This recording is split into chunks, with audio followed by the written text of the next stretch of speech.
Okay. Uh-huh. All right. So good afternoon. Thank you so much for joining us. We are so fortunate to have with us today Mr. Earlie Hudnall Jr., who is a world-renowned photographer and visual artist and historian of the historic Third Ward community in Houston, Texas, but really of the world. He has for years been recording the human experience, particularly the Black experience in the diaspora. And he has so much to share with us today about why Black artists matter. Before we get into that, Mr. Hudnall, thank you so much for coming. Can you tell us, ask you a question the same way that I begin all of these other interviews? How did you become exposed to the visual arts? The visual arts, I guess, gee whiz, I guess it was through my grandmother who kept a photo album of family, historical photographs, and community events.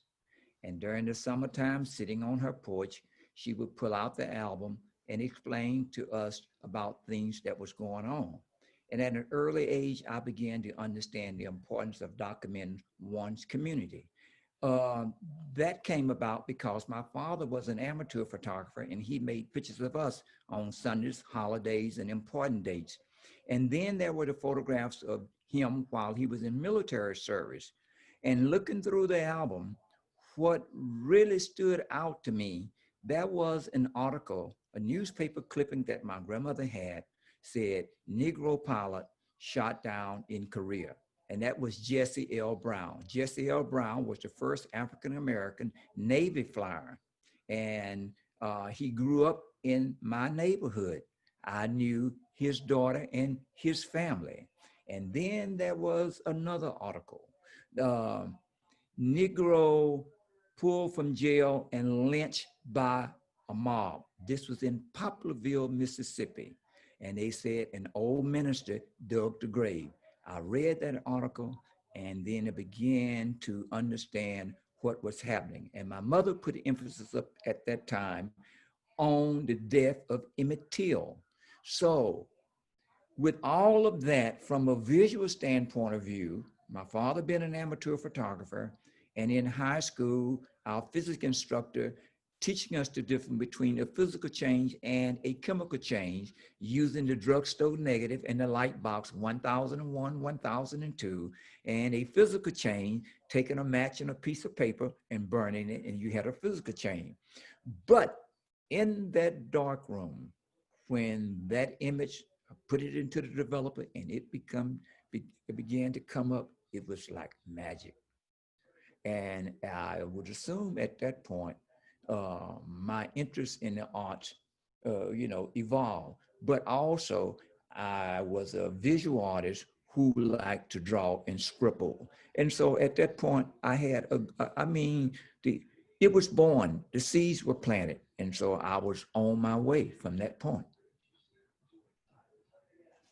Can't hear you. I'm That's missing. really interesting. Quite a few of the other artists with whom I've spoken have mentioned that their initial or their formative arts education was not received in school, that they did develop a penchant for the arts or learn to develop their eye for the arts early on because of their exposure to family members who were themselves artistic or who just shared certain things with them that sparked an interest in the world. And so that I really appreciate your sharing that. So you mentioned before that your father gave you your first camera. How old? No, Oh, who was that? no, a friend in Houston. Well, let me go back. My Okay. father had cameras. Uh, he worked for Hercules, and for the holiday, for the Christmas, they would give the employees gifts. So he had a camera that way, in which he used to make pictures of us. But also, he had an old 2¼ camera that he purchased while he was in military service back, he said, in Joliet, Illinois. During the summer, before I guess I was about the 11th grade, I had the camera and I went to the community swimming pool to make some photographs. And you know what happened? I dropped it in the pool. The lifeguard pulled it out, handed it back to me. I shook out the water, dried it out, took it home and hid it in the attic. Years later, my father and I, we talked about it. So up until that point, I did not have a camera. My first camera, I purchased it from the PX when I was in the Marine Corps in boot camp. After boot camp, I purchased my first camera. You're mute. Oh, we're going to talk, sorry, I'm not negotiating that very well today. We're going to talk about your experiences in the war and how you used your camera to record some of the on-the-ground footage that is in your PowerPoint presentation.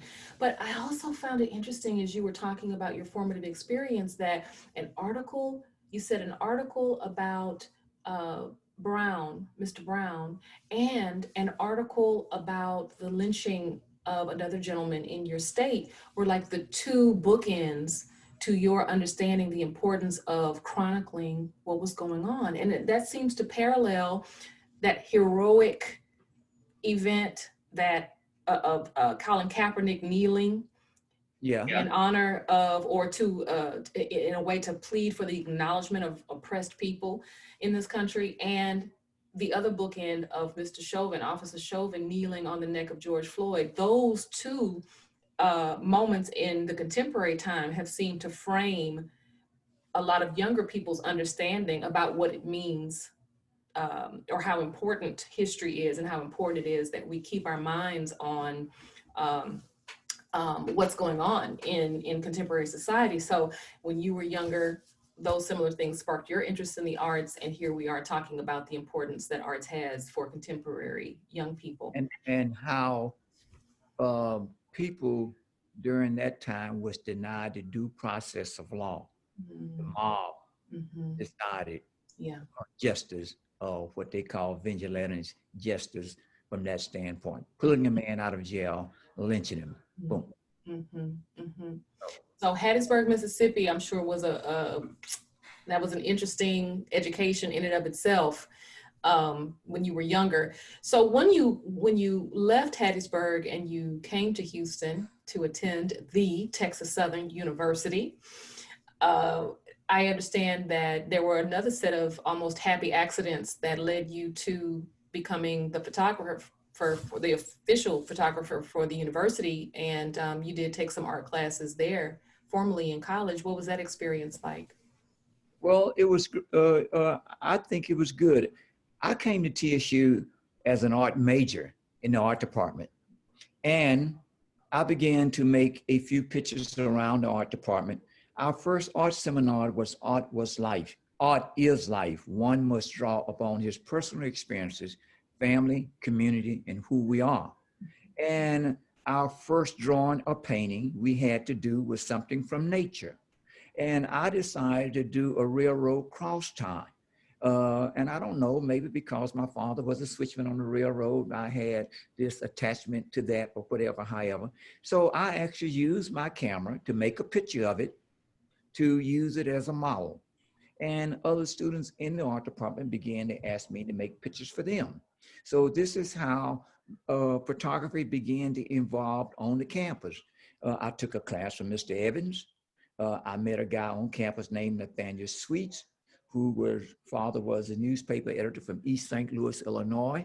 And this was Juneteenth, 1969, and Sweet was making photographs. And I said, hey man, I have a camera in my room. He said, why don't you go and get it? I can develop the film. So I did. I went and got my camera, came back, made some pictures. Sweet developed the film, and I developed my first roll of film. And I looked at it and I was disappointed. There was those white specks on the negatives. Someone said, you need to go see Mr. Evans. So I went over to Mr. Evans, knocked on the door. He pulled the door next to him like he was hiding something. And I said, Mr. Evans? He said, yes, sir. I said, something is wrong with my negatives and I need to know what it is. They told me to come and see you. He took it and held it up to the light. He said, you're not agitating. I said, agitating? He said, yes, and closed the door. And so there I was. So I had to go and research and find out what agitation was and all of that. So one day coming down the hallway in the art department, someone had told me that there was a dark room in the art department. And so I saw Dr. Biggers and I said, Dr. Biggers. He said, yeah, man. I said, I heard there's a dark room in the art department and I wanted to know if I can use it. He said, sure. He reached his hand in his pocket, gave me the key, and I went in there and I looked at all of the equipment and everything.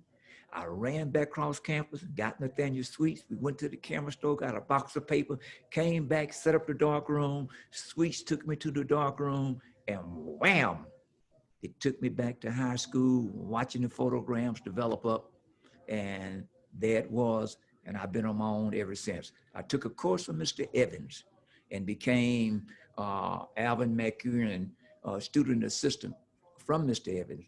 And one day I was in Hannah Hall painting my mural on the wall, which is a requirement for graduation at TSU. There's 160 some murals at TSU through the arts program. And up walked a man named Dr. Thomas L. Freeman. He said, are you Earlie Hudnall? I said, yes, I am. He said, I'm Dr. Freeman. He said, Mr. Evans sent me to you.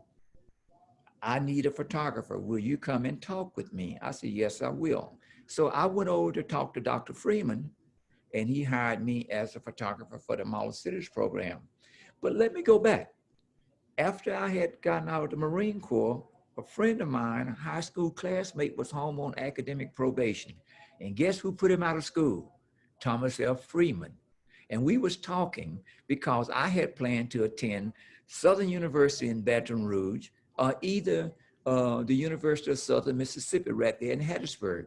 And he said, hey man, why don't you come and go to TSU? They have a good art department. I said, okay. He got me the application. I filled it out. I rode the Greyhound bus all the way to Houston. And this is how I ended up in Houston. And this was the connection between Dr. Freeman and me. And it superseded me because he had put Todd out of school, which was the messenger that brought the message to me about coming to TSU. And I was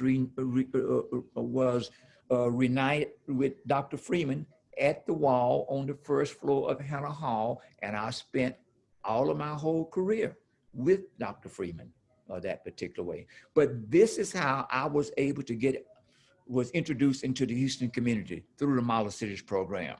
My good friend Ray Carrington and I, who teaches photography at Jack Yates, the two of us were photographers for the Model Cities program. And we went into the 3rd Ward, the 4th Ward, the 5th Ward to document the community accordingly to the kinds of city services was afforded to the residents. They came to TSU on Tuesdays and Thursday nights for seminars and lectures, and we made photographs and developed the photographs overnight and had it for Dr. Freeman the next morning. That was my introduction. And I found 4th Ward so appealing that reminded me so much of home, community, the closeness of the people, kids playing, people laughing, so forth and on, and the interaction. And I photographed over there for more than 40 years. Boys, I don't hear you. Now that we've heard a little bit about your work and some of the influences for your work, would you like to share your PowerPoint presentation? And let's go ahead and couple some of the images with the explanations that you've provided. Okay, let me see. All right.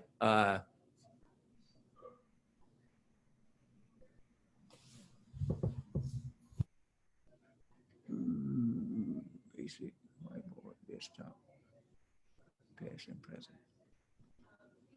Okay, I want to start out with, this is home in Hattiesburg, Mississippi. Let me see how to enlarge this.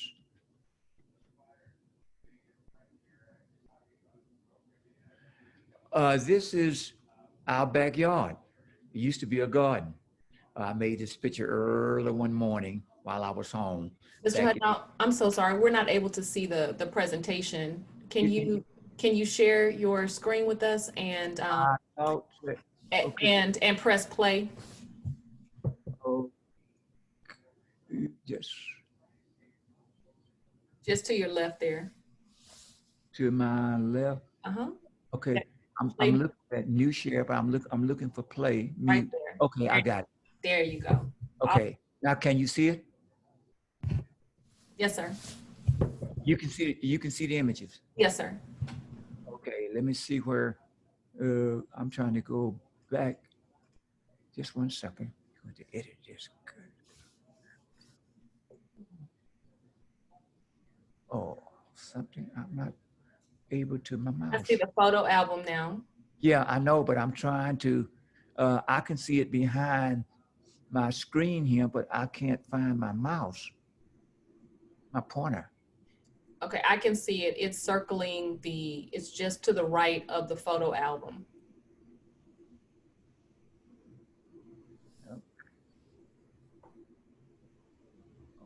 Yes, Click your back arrow twice. my Three back. times. Yeah, click your back arrow 3 times. You're going forward. There you go. Okay, but I'm trying to remove. I'm trying to remove the. Trying to get my pointer. In other words, I got the basic, advanced, and file over the. Good God, it's covered. Oh wait, okay. Of past and present images, and basically the way in which I photograph. A lot of people talk about what project are you working on and what are you doing? What are you doing that is new? Well, my work is a continuum because life is a continuum and the metamorphosis of life is how we go through it. I think this is the way you would see some of the photographs here as to how I photograph and the things that I do. First of all, this is a photograph that I made at home in Hattiesburg, Mississippi, in our backyard, which used to be a garden. The two pecan trees were planted by my father, my brothers, and I. And as I have spoken about the photo album, this is the cover of the photo album that my grandmother kept at home, and she would refer to this during the summertime. Here you would see the article of the Negro pilot killed in Korea and obituaries that she kept. This is the article about Jesse L. Brown. Below that, these are photographs that she gathered from community kids that passed out. Said, "Hi, Miss Bonnie Jean." And as we would be sitting on the porch during the summertime, she said, "Go in and get the album." And she said, "That little boy there with the cover hat on, the guy walking down the street, that's Hubbard Harrell. And that's Charlene and Diane and Minnie and Hubbard Harrell in the picture at the top." And so at an early age, I began to understand that. And so uh, these are the kinds of things that caused me to want to document what was happening in our lives, our holidays, and important events. Across the street from where I live, I had an aunt, my grandmother's sister. Her name was Duke. Well, we called her Duke. Her name was Aunt Mary. And on the wall of her porch was this uh, photograph of President Kennedy, Your Golden Rule, and with the light socket at the top. It was very interesting, and so I made a picture of this in 206. The next images is a lady within the community wearing a six-pocket apron. This is the kind of work apron that mothers and women wore during the time when they was in and out of the house, hanging up clothes and different items and things they needed within to carry with them. They had what was called a six-pocket apron, and this picture was made in 1998. This is my father's cousin. We called her Junebug, and she loved to read, and she's sitting in her bedroom, glancing out of the window. Uh, the chicken coop. This used to be a chicken yard, and this chicken coop here is something that's sort of sacred to me because as a small boy, my brothers and I would go in and retrieve the eggs. And there was a pole that went across where the chicken would roost at night. And so each time I go home, I continue to photograph that, and it's still standing today.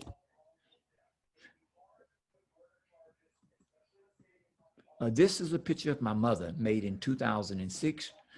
She had wanted to cook some collard greens, and I had taken her to pick up the greens. And as we returned and we got out of the car, I looked and I said, "Hold it, Mom." And I made this picture of her. Uh, the black Before truck. you go too far, Mr. Okay. Because I know that some people who are watching this are saying, Uh-huh. they're probably in awe of the content of these images. But what, for me, what makes them most beautiful is what you said before about capturing everyday life, right? Some of the most powerful images don't necessarily have to be those that we see all the time on the covers of Time magazine, that True. are chronicling historical events, like forest fires or, the 9/11 tragedy. But capturing the stories and the people who comprise our lives is certainly a powerful testimony to the fact that we do exist in general, and that those people whom we value have existed, community exists.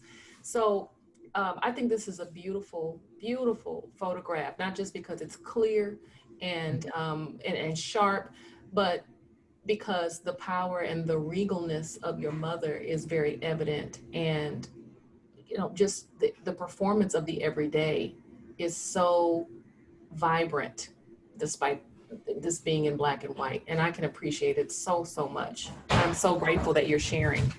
Of course. Uh, the next picture is the black truck. This is my father's truck. This is the truck in which we would, in the mornings during the fall of the year when I was a small boy, to go hunting and so forth and on.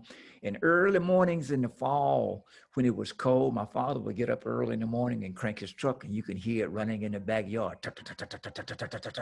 And my mother would be in the kitchen, and she would light the stove, and she would stand at the stove, and she would fan her nightgown a little bit so that the heat from the broiler of the stove would warm her.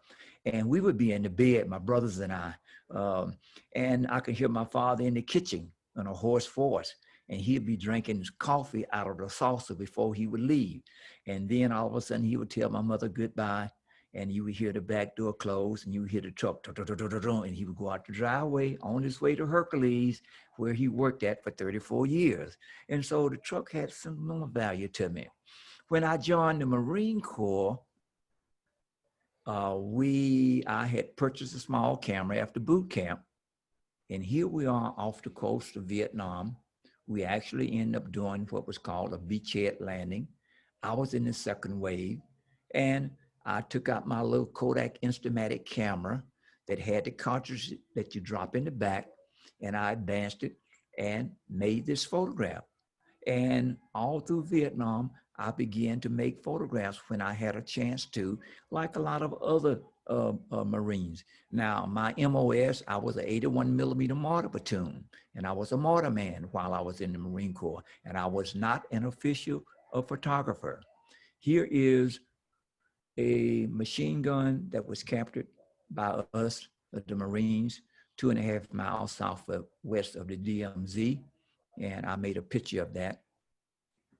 I was up at Caissons, and here are Marines about preparing to go up to Hill 881 South with the big long guns and the tanks here. And I had made this particular picture. Here is a picture in 1986 at the Vietnam Memorial that came to Herman Park in Houston, Texas. And it was very sacred and personal to me because a number of friends is on that wall. When I came to Texas Southern early on, James Brown was talking and singing the song, I'm Black and I'm Proud. And so everybody was wearing the big afros. And so Carolyn and her friend came into the studio in King Center. And this is one of the photographs that I made early then, back in 1972. As time went on, John Biggers, who gave me the key to the dark room on campus, became my mentor. And I could visit his home and his studio at will. I had a carte blanche kind of ticket to come in, and on Sundays I would go over and have dinner with him and his wife. This is his studio after he had retired. And John would work every day the same as if he had a job. He would get up in the morning and go to the studio, come in for noon and go back in the afternoon on most days. My next mentor, this I call the teacher and the pupil. Dr. Thomas F. Freeman taught Martin Luther King in 1948. This is the man probably I might not would still be in Houston as a photographer if it had not been for him, because he provided all of the resources that was needed for us to do our job during the Model Cities program. And also he was a debate coach at TSU, and I was able to travel with the team for more than 13 years to Europe and to Africa and a couple of other places. I'm sorry, Ms. Hudnall, to cut you off again. Can we go back to the picture of Dr. Freeman? A lot of our viewers may not know how significant Dr. Freeman is, not just to Texas Southern or to the city of Houston, or even how significant he was in the life of Dr. King. But he has, and just recently he passed, God rest his soul. He At the age passed of at 100 years old. His wife just celebrated her 100th birthday as well. But from the time that he arrived at Texas Southern up until his death, he served as debate coach, professor emeritus, and the Honors College at Texas Southern is named after Dr. Freeman. He was an amazing mentor to so many of us, so many faculty members and students who graced the halls of the university and who went on to do amazing things, including yourself. But I would be remiss if I did not at least call additional attention to his humor. I think this picture captures him so perfectly. You know, he was thoughtful, deliberate. His word choices were exact, precise. He did nothing without forethought and care. And it's amazing how accurately this one photograph encapsulates this man's demeanor. And I'm speechless within that regard. I'm rarely speechless. Well, you know, we started calling him 5-in-1 because he taught philosophy at TSU, debate coach at Texas Southern, director of the Model Cities program, and the weekend college as it evolved to that, professor of philosophy at Rice University, of religion at Rice University for 18 to 21 years, and professor in the Houston Community College and minister of Mount Horeb Baptist Church all at the same time. So he was amazing. Mm-hmm. He was, that he was. Mm-hmm. Thank you for that. Roots, 1977. This is the time that Alex Haley book Roots had came out. And this was an opportunity, I would say. I was coming down Scott Street, about to make a turn on to Wheeler to the right. I was in the right-hand lane. And I looked up and I saw these kids standing there. And so I had a decision to make. I just stopped my car in a moving lane of traffic and got out and laid down and took my camera and was able to shoot up what, and this is the reason why the Roots is in the beginning and the kids are there. I never spoke to them. They never said anything to me, and they was all looking away, not at me, almost just like they were staring at something in the distance. And you don't remember what they were looking at? No, I didn't even ask, because that would break the mold of the moment. And it was that precise moment that I had to make the photograph. Very seldom that I talk with my subject when I'm photographing them. Afterward, yes.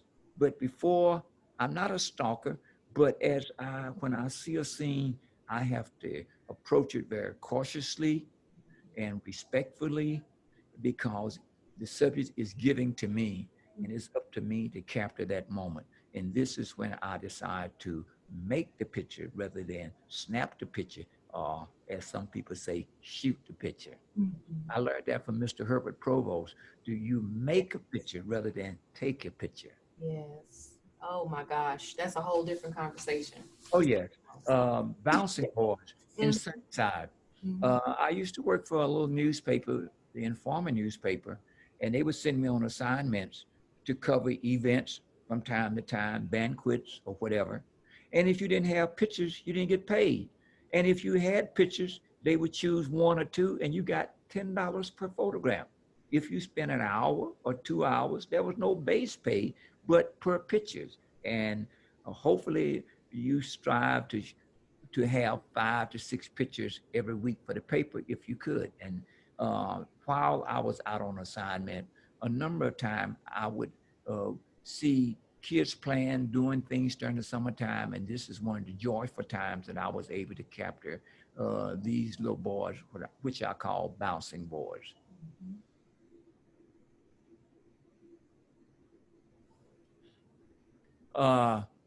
Sorry. Sleeping Boy.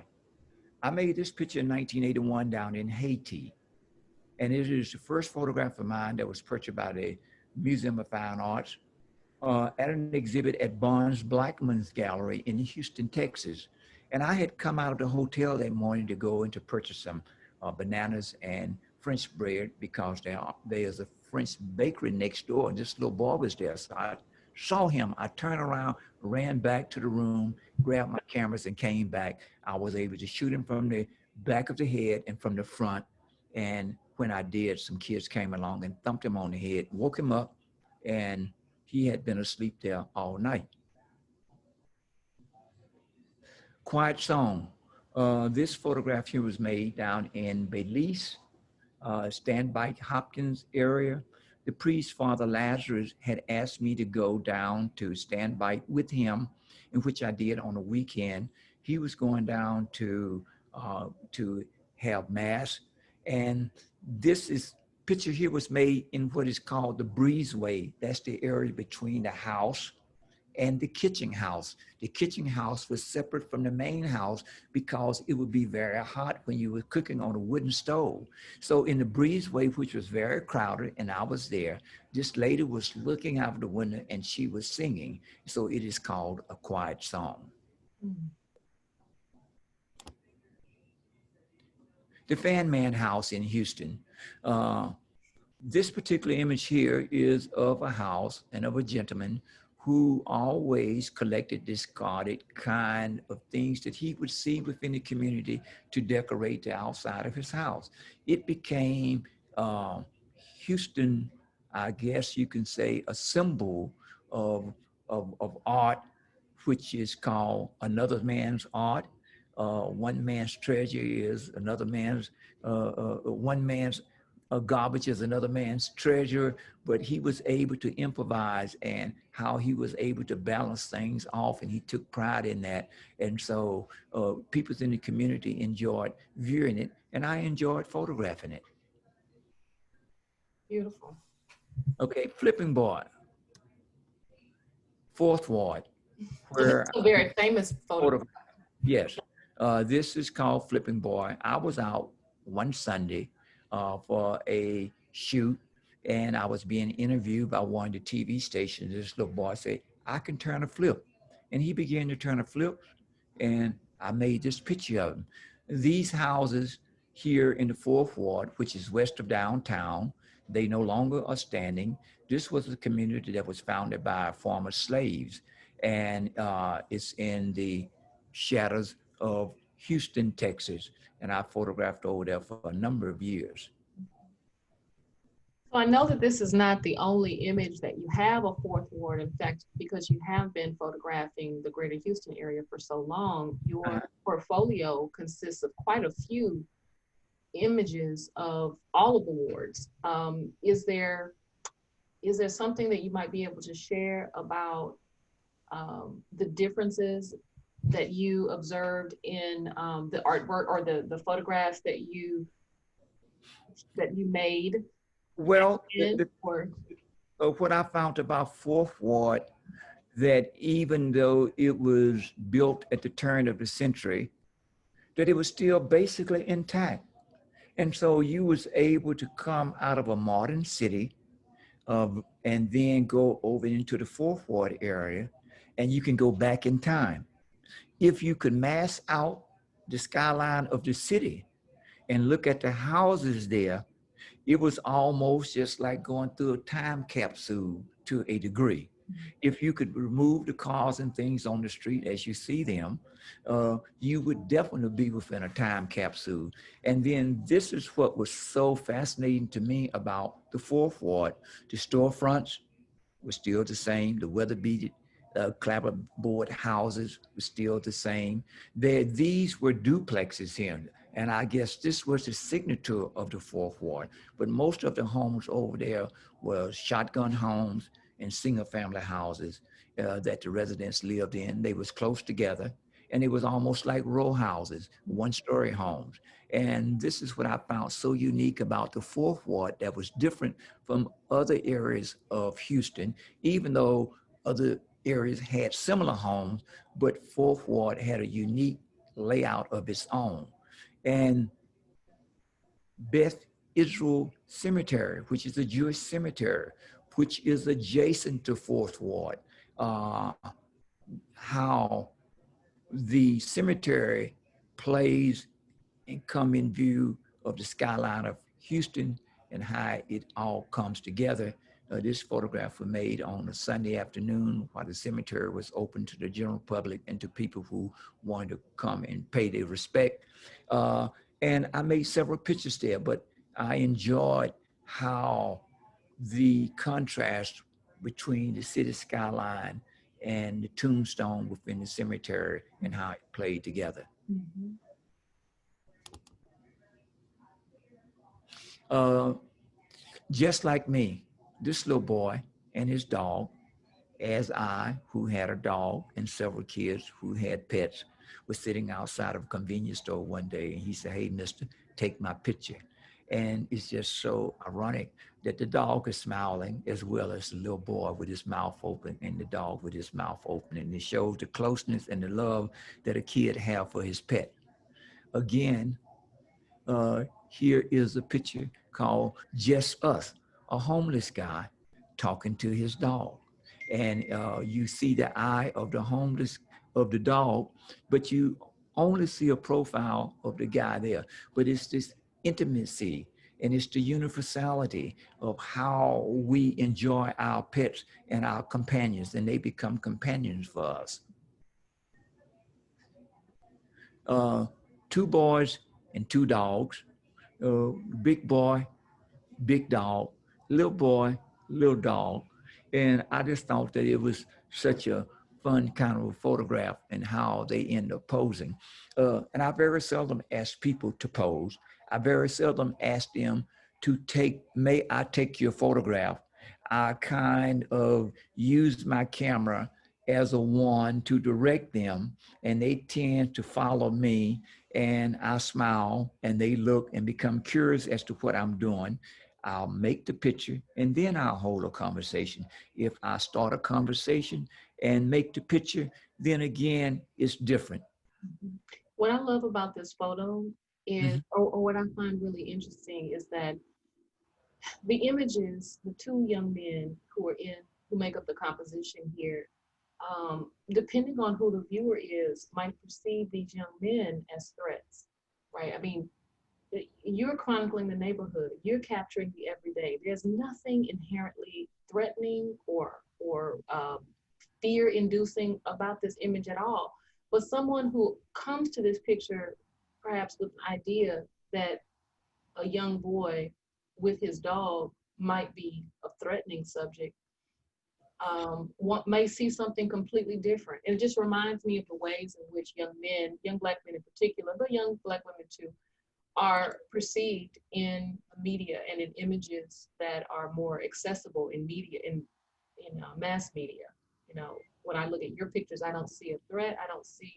I see the human side of the everyday. Yeah. Yeah. What you see is two little innocent boys that is free to roam and to have fun. Mm-hmm. Now, as you said, other people may not see it that way, but as we go through this presentation, uh, there will be other images that would suggest what you just referred to. Mm-hmm.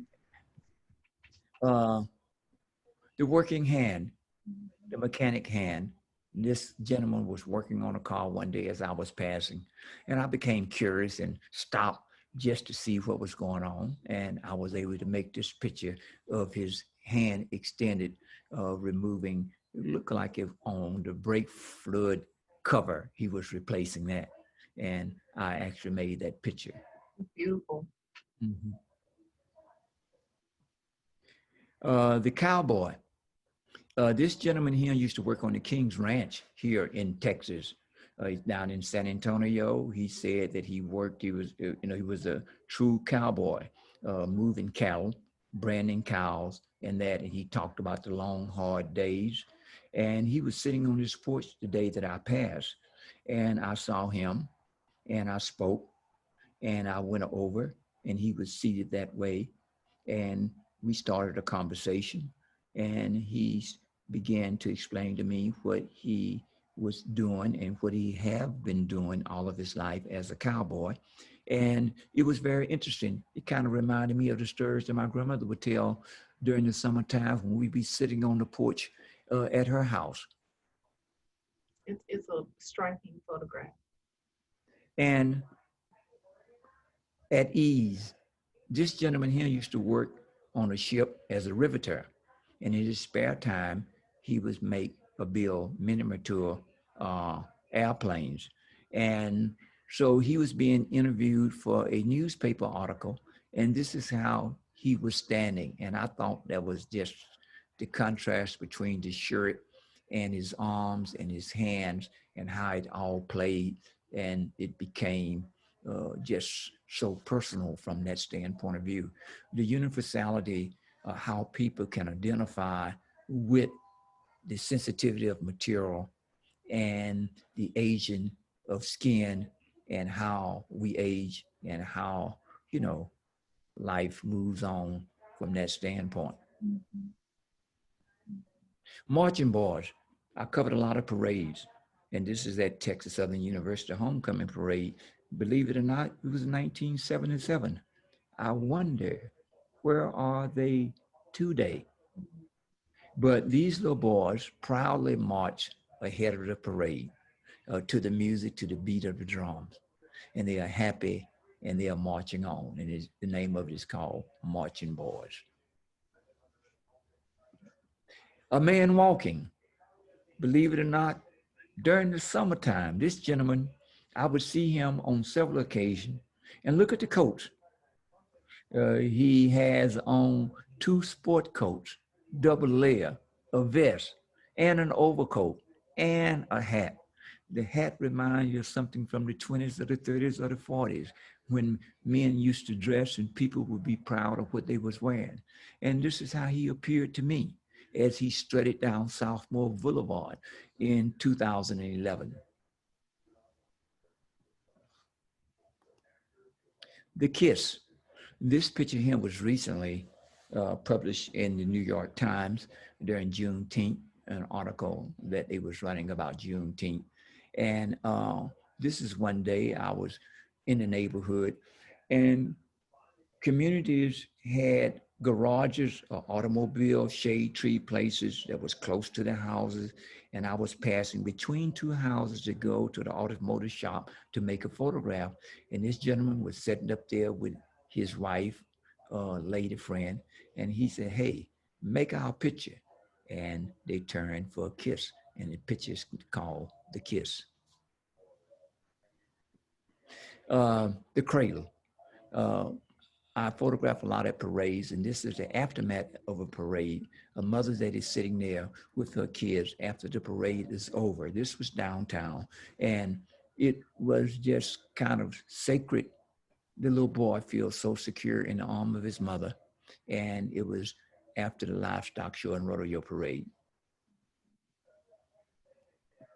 You mentioned about, I'm sorry to cut you off, in that about the cradle, you had mentioned previously, I think I remember you're saying something about how that image was inspired by Dr. Biggers, a drawing that Dr. Biggers had done, or not really inspired, but you saw some correlation between. Well, it was. Mhm. It was inspired, and I referred back to it when I saw it. I guess I did because Dr. Biggers had won the purchase prize from the museum back. I think it was in 1950, in the 50s to be exact.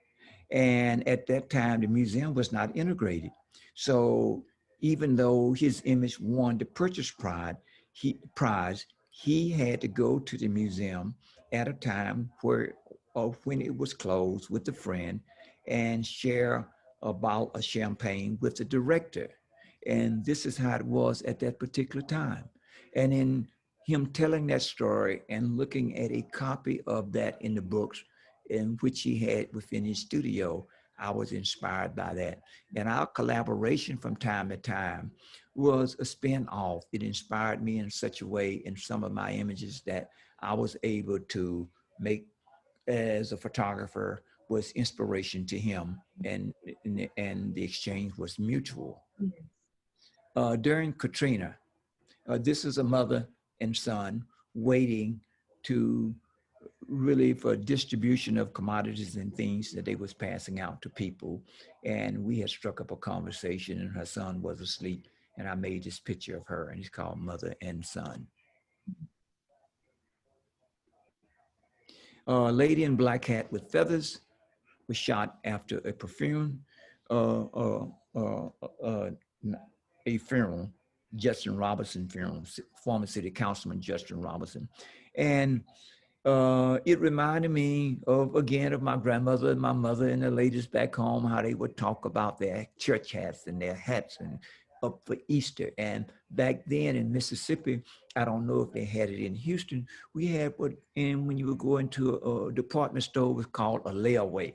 And they would put their hats on layaway and they would work during the summer and so forth and into the fall of the year to pay out their layaways. You pay $1 down or either 50 cents a week until you paid it out.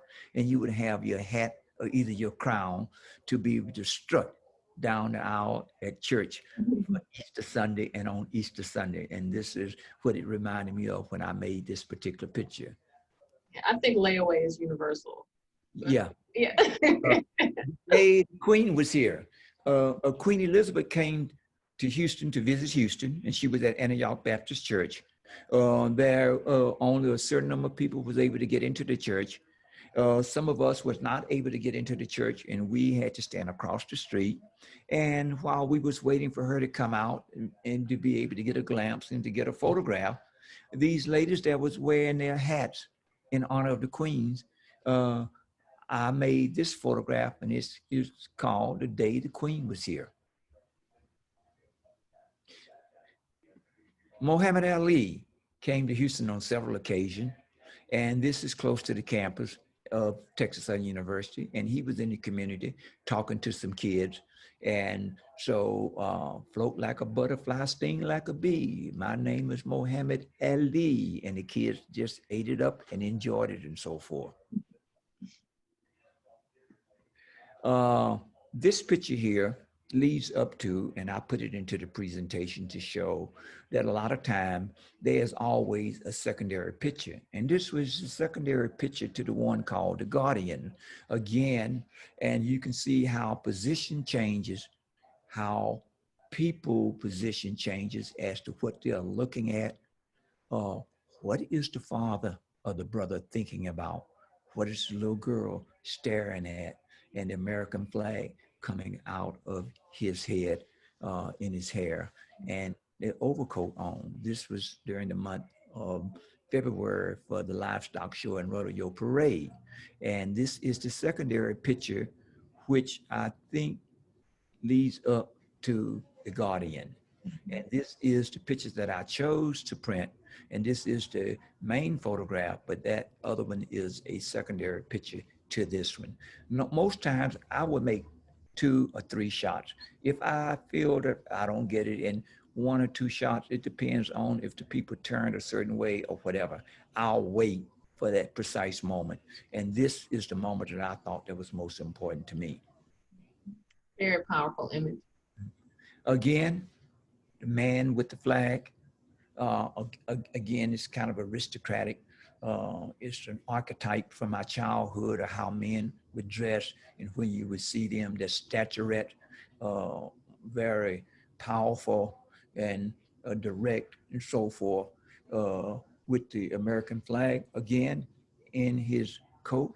And this is during a parade. probably after the Desert Storm Parade when the troops came home, and this is during the livestock show and rodeo parade, 1991. These images back to back of the Guardian and this gentleman here are just so interesting, right? Because amidst the dialogue about Black Americans not being patriotic, or the convenient forgetfulness that Black Americans have always participated in wars as you did, and have demonstrated their staunch patriotism. It's easy to forget that if the art does not capture these Well, people. of course, and the flag has a very special meaning to me. When I was in Vietnam, September the 10th to be exactly, we were being almost overran by a North Vietnamese regiment, and the planes had to come in and drop napalm about 50 to 75 yards in front of our front line. And when that was over, you saw the helicopters coming in to remove the dead as well as the wounded primarily. And one chopper had an American flag flying on the side of it, a big flag, and it was fluttering in the wind. And it was one of the most beautiful sights that you can see at a time when uh, all of death and destruction was going on around you. And so it has always been a very sacred symbol to me personally. Mm-hmm. And this is why I continue to photograph it whenever I get a chance, as much as I can, whenever I can. I know we're going to talk about it a little bit later, but here we have some images. And you know what? I recognize that taller young man in the back. But I know we're going to talk about it a little bit more, but are these some of the images that may have inspired the cinematography in Moonlight? Yes. Mm-hmm. This one and some others, and some that is not here. Mm-hmm. And mainly due to the fact that this picture here was made in the late 80s, and this is 4 boys from CUNY Homes. Mm-hmm. This is directly across the street from the university, and I made this picture here one day of these boys. They was out playing, and they stopped and posed for me, because during my noon hour or when I had a break a lot of time, I would dot cross into CUNY Homes and photograph over there. Mm-hmm. And this is how this picture came up. Now, the next image is called Wheels. When I showed this picture to John Biggers, he said, "Hey man, that's Wheels." I said, "Wheels?" And he said, "Yeah." He said, "Man, do you realize they free? They roam. They go wherever they want to. They play and do whatever they want to without anybody stopping them. They don't have a word in the world. So they are Wheels, and they roam everywhere." And that's the name of this picture. It's called Wheels, made in 1993. It's beautiful. It's beautiful. And not just the angles that are there, but the innocence, right? As we talked about before, a moment in time that can be read in so many ways, and the way that I choose to read it stands in stark contrast to the ways that so many Black male bodies are read, in today's society. So I thank you for capturing so beautifully the spirit and the communal nature of strong male relationships, either with women, as in the kiss, or with their children, as in the guardian, or just with each other, as in Wheels. This is really, really beautiful. And in flight. Mm-hmm. Taking off. Look at the energy. Look how high he's flying with confidence. And it's called Flight. On the old mattress. Mm-hmm. Turning flip. And so he's flying. Mm-hmm. In 3rd Ward, Texas, 1992. Mm-hmm. It's interesting that you named the presentation past and present, because a lot of these images could have been taken at any time, you know, except for some indications here and there about what the children may have on, or, you know, Mhm. what might be in the background of building or so that might have been more recently built in Houston. These could have been from 70. Well, not the tennis shoes. The tennis shoes kind of give it away, but Oh, you don't know without those cues. well, as I have said, my work is a continuum, Mhm. and I don't work specifically on a specific project. I will participate in that, Mhm. but capturing life is a continuum. It goes on and on and on. So my work is, it's a continuum. So I will always photograph in the community. Maybe not as much as someone think that I should, but yet and still it's a continuum, and I will do it as long as I'm able to photograph within the community. And I do that wherever I go, not only in Houston, not only in Mississippi, in the States. If I'm out of the States, wherever I go, I try to get off the beaten path to capture the universality of life, who we are and what we do each and every day. Uh, when the hurricane came and Katrina and the refugees came into Houston, this lady was standing one day and I saw her from the back and I thought that it made a beautiful portrait. And so I actually made this particular picture here. And I like the way in which uh, the contrast between the white blouse and her arms, which you can tell that she's been out in the sun even much more. And this is why the arms, the lower part of the arms are darker and her back that particular way. And I just thought that it was extremely beautiful from that standpoint. Mhm. Friday night, the Catholic Church normally have different kinds of events for fundraising and so forth.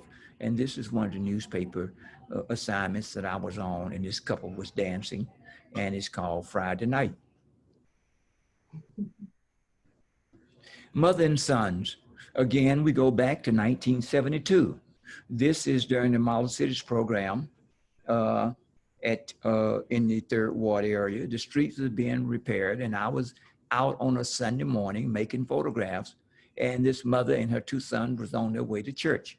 And so when I was about to make the photograph, she stopped, took the end of her dress, cleaned their eyes and wiped their mouths and posed for the photograph.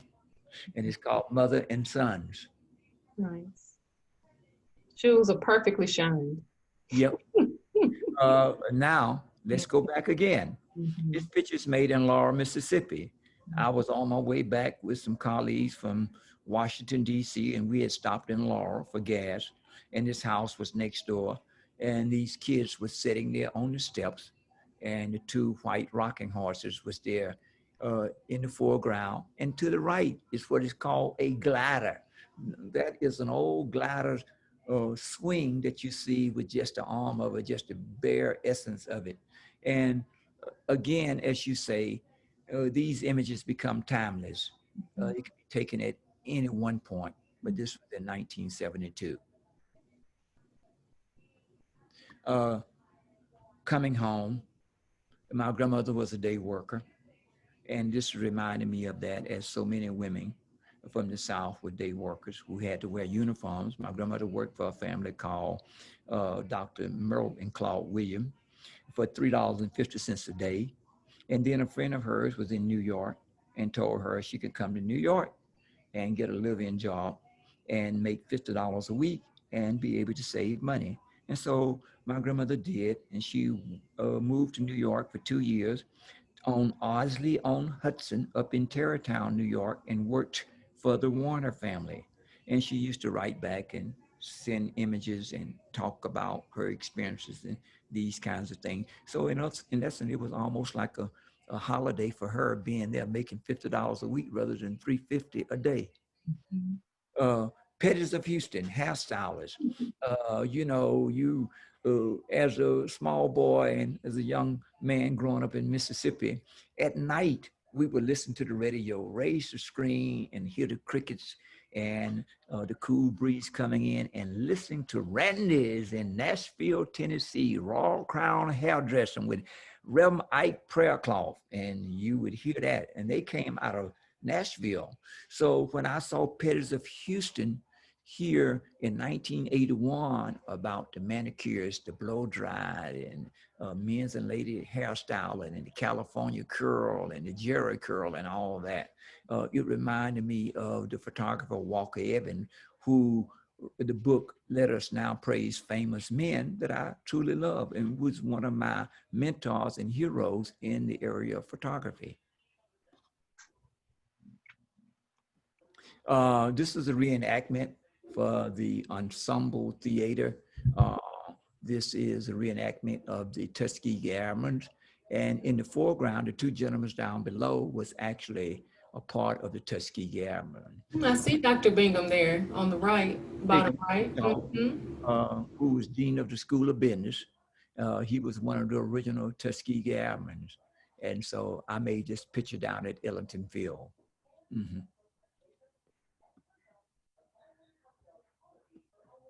Beyonce, again, signage, posters, seeing, and the double image of her this particular way. Dangerous for Your Love, the name of it is, and that's what the song was at that time. Dangerous in Love, whichever way it goes, but that's is what it is all about. And it looked as though, and there was double layers, and it was posters over top of posters when it was put up. And it's ironic as to way in which it came about, and I found it interesting. And it was almost like paper mache, a collage. And so this is the way in which it turned out. Hot summer days. Actually, this is my daughter in the front yard, and in 211, and I made this photograph of her under the sprinkler system.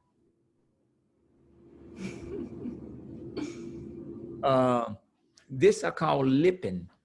And lipping is a term in which we used to do when we would take our fingers, put them on the top of our eyes, and then turn our eyelids back. And this guy was standing in a tub of water, and he was cooling down during the summertime. And this is a close-up photograph that I had made of him. And here is the one I call Cooling Down, made at a different time.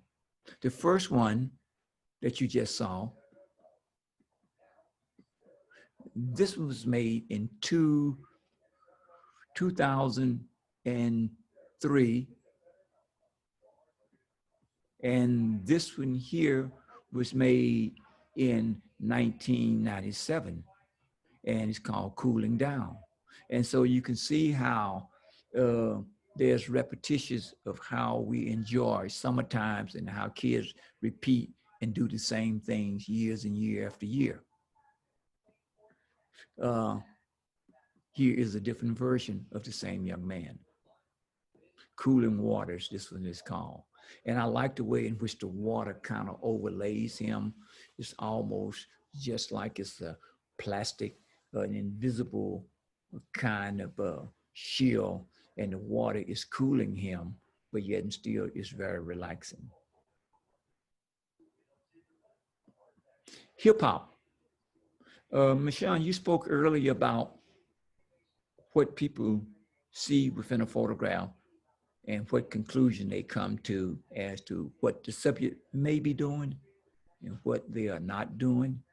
I made this picture in 1993 in Galveston, Texas, when I was teaching photography to Cedar Terrace Housing Project. And this little boy, in the afternoon, what I would do would walk and make pictures on my own. During the mornings, the kids had to come in with their small cameras that we issued to them, and they would make pictures within their communities of their hopes, their dreams, and their desires. So this little boy asked me, "Hey, mister, take my picture." And I did. And it became the subject of a lot of classrooms and a lot of schools. The kids had to write about it. The image was on display at the MFA, and I gotten letters that come from people who say I should photograph more positive kinds of images rather than a little boy with a beeper hanging out of his pocket and a gold chain behind, around his neck.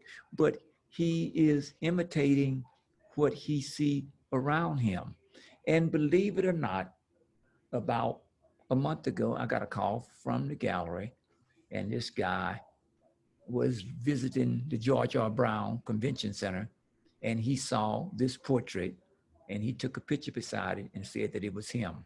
And it was just good to know that he's still alive, if it was him. But he said Oh, he put the cap on the same way and stood beside the picture. But the relaxation of him, and look at the body language and how flexible he is and so forth and on. And it gives you that sense of, he feel that, to mean that, that, hey, this is me.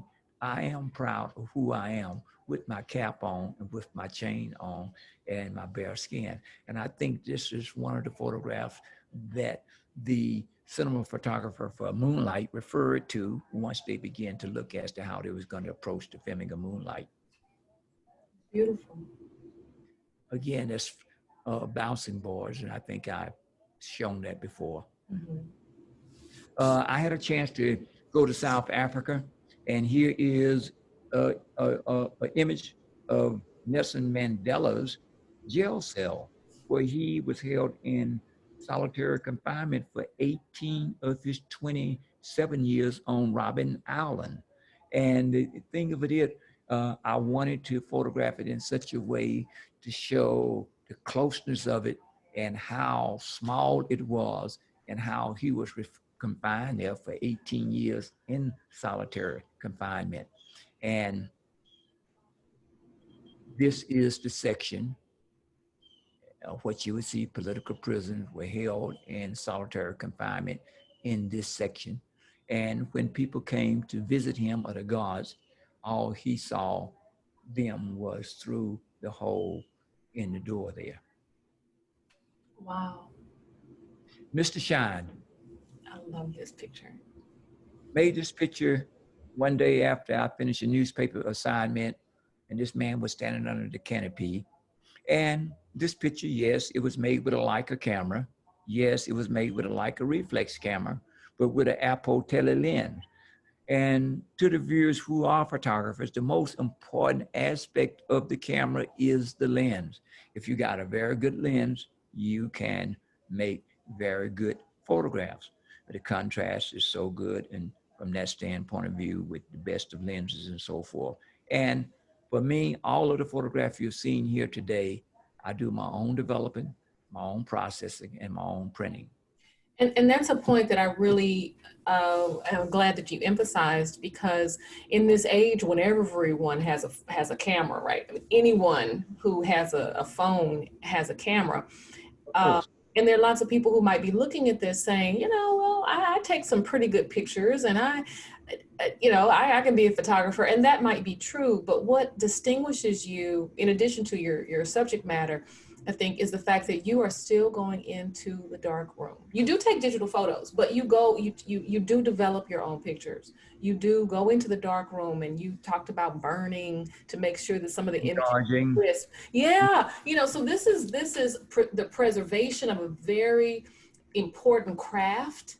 And you are bringing forward a lot of the important aspects of photography making, right? Not just snap and shoot, and that's kind of what a lot of people do now. Well, to me, it's like it's like a present. Every image is a present when you use the camera, and I'm talking about traditional with film, because first of all, you have to visualize and see your subject. You have to make the image, and you make the image, and then there is this rush that you have of excitement if you feel that I got the image. Then you have to go to the dark room, you have to develop the film. And then there's that anticipation there. It's just like, as John Bigger said, it's just like anticipating a pregnancy. You waiting for something to come forth. You develop the film, then you make the print. And once it goes into the developer and you see it evolve, and then there's a sigh of relief that you know that you have made an image that is important. You have captured a subject that is important. and that other people can look at and come to their own conclusion and identify with it. And this is what is important to me. This man's eyes are so young. You Oh know, yeah, he's obviously an elder gentleman, but the youthfulness, the exuberance in his eyes, you just captured it so beautifully. yep. A boy and his dog down in Thomaston, Georgia. My grandmother used to talk about how the house would be on stilts, Mhm. and this is an example of that.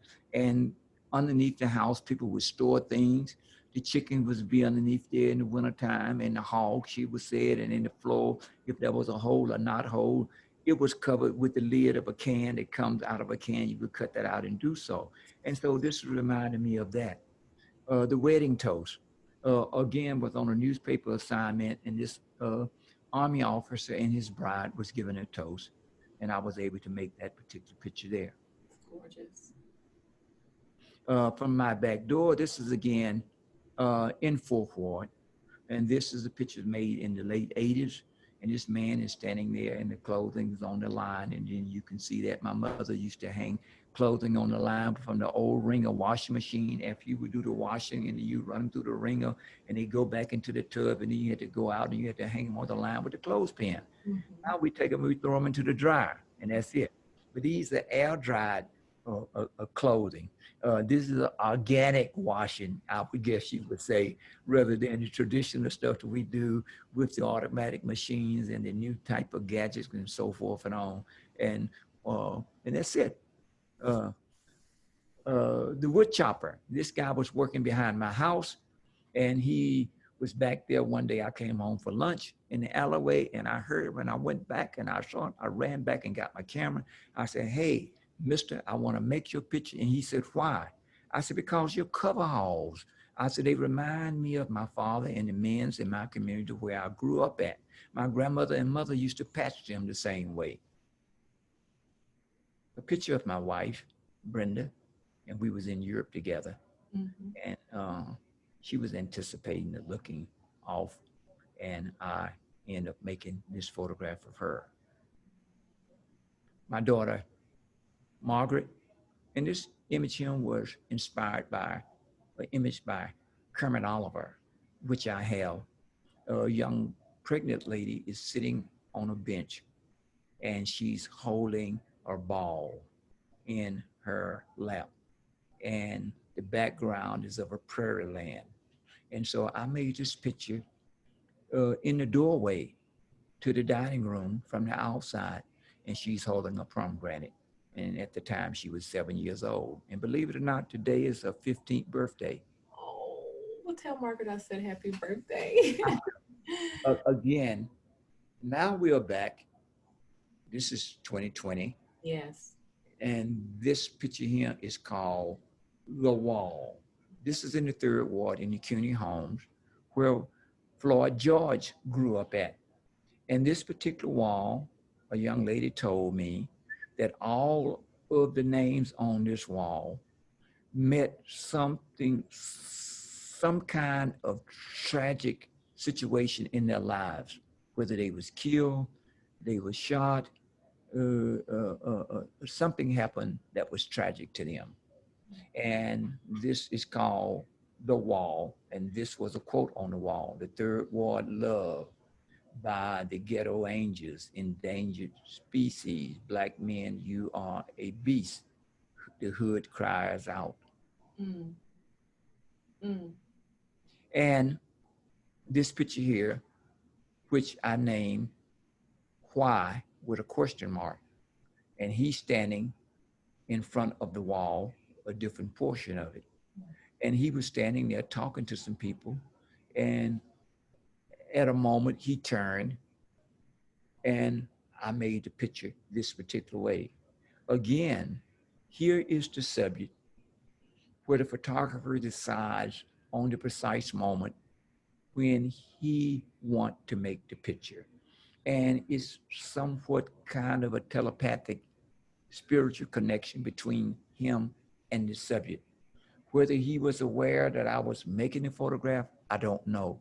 But it was at this precise moment that I felt that this was the moment that I wanted to capture, and it was important to me to do it at this particular time. And in the beginning, if you notice above his head, you see the word cry, C-R-Y. And I started to name the image cry. But then again, the idea came to mind of why. And why is all of the names on the wall? And who are they? And why did it happen? And why are they there? And the last image is the image of the George Floyd mural, which is on the opposite wall of the previous image that you just saw called The Wall. And this is the mural that was painted in memory of George Floyd in the Third Ward area, in the CUNY Homes area, on the backside of a convenience store where people gathered to honor him. And this is the end of my presentation with blackbirds. Blackbirds that flies late in the evenings, almost at dusk. And this image was made at OST in 2017. Well, Mr. Hudnall, thank you again for sharing these images with us. Your work is so important, and not because it has been recognized in the Smithsonian and in the Museum of Houston, the Fine Arts Museum in Houston, and by Time Magazine, but it's important because also because it encapsulates the history of Black life in the city, throughout the diaspora, as you said, on a continuum. All lives matter within the community. And one of the issues that we'll be addressing in the panel discussion is why it is that Black artists in particular matter, and how art in general, arts education in particular, is a social justice issue. Mhm. So I hope that you will join us for that discussion in October. And is there anything that you want to say about the importance of your work, or why you believe that that more young people should be exposed to the arts? What maybe create a correlation between what art has done for you and your career, and why you want other young people to be exposed? Well, I feel that art is a self expression of one life, what he or she has been exposed to. And that was very prevalent if you had seen the exhibition that just left Houston called Soul of a Nation. And we may call it Black art, African art, Italian art, whatever, but still it's art. And art has a universal uh, meaning to people. And it's up to the viewer to relate to it and really take from it what he or she has been exposed to. But the most wonderful thing about it is being able to see the testimonial that you see through art, how people testify, how they express themselves, how they venture out and they go on these imaginary journeys that really cause us to think. And believe it or not, when the hand moves across the canvas and it relates and it dictates and it puts it down, it's all magical. And it's a universal kind of magic that I think, in a way, that from a small child scribbling on a piece of paper up to the scribbling stages, and as we mature through elementary school to primary school, and in a way of being able to express ourselves, I think that it's a wonderful medium that everyone should have an opportunity to experience. And if you can't draw, and if you cannot paint, at least visit a museum and enjoy art. Uh, art, as I was taught, art is life. Mhm. Absolutely. Thank you so much for your time, Mr. Hudnall. I know you're busy. You have a show now. Where is your most recent show? remind us. Most of the show is past and present at Photograph Do Not Bend in Dallas, Texas, at the gallery there in Dallas, and the article in the Time magazine that they have an online version, and they have 8 pages in the print version, and that was the August 17th issue of Time magazine. There's several things online that people can look at. And if they have a question, you can email me, either give me a call, and I'll be happy to talk and to entertain if it's about art Awesome. or photography. Awesome. Anytime. Well, I'll make sure that on the website we post some information about the Times Magazine article, as well as direct viewers to your most recent show and Sure. your contact information. But I am very honored that you were able to spend time today, and I look forward to extending the conversation in October. Okay, thank you so much. All right.